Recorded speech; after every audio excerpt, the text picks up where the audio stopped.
This video is brought to you by Miniature Market. Thousands of board games, discounted prices, miniaturemarket.com. Hello my friends, the Game Boy Geek here. Last week, I reviewed Crazy Karts, the newest game that's going to be an origin release for Portal Games. It's sort of like a Mario Kart becomes a board game where you're running the same kart with your partner, but neither of you can talk. One's doing the brakes and the turning, and one's doing the speed and the rockets and stuff, but you can't talk and crazy thing happens. But I had some problems with the game, and go ahead and see my review to see what I thought of that. Next is Apotheca. Here you're trying to get potions of different colors in a row of 3 or more, and you're doing so by manipulating the tiles and moving them with chess-like movements, simple ones that you're getting from apothecaries.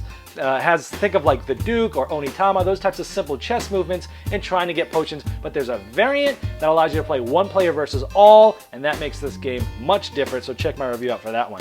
Next one is Histrio. This is the latest game from designer Bruno Cathala. Has an amazing, you're trying to basically please the king with the best show, and he's a very moody king. Sometimes he wants a tragedy, sometimes he wants comedy, and it's a tug of war of trying to have the best troop and have it be on the side that the king wants. Go see what I thought about there. Next was Cacao. This is a tile laying game that came out last year. Everyone's been calling this sort of Carcassonne 2.0. It is sort of like a next step game if you've liked Carcassonne. Check this one out because you're laying tiles in the jungle. You're trying to get cacao seeds, which eventually make chocolate, and you're selling them.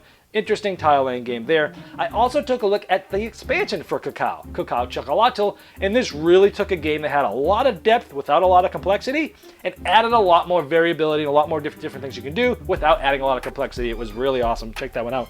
And finally, oddly enough, the best of the week is just this simple two-player game that came out back in 1973. Tallyho, a true classic that was just brought back. It's being reprinted right now. It's a two-player asymmetrical game where one player will play the hunters, the other player will play the animals, and they're balanced but weirdly different, and you're trying to just get points by killing the other player and escaping out of the forest, and then you play it on the other side, so you play both sides. Really interesting abstract game. Go check that one out.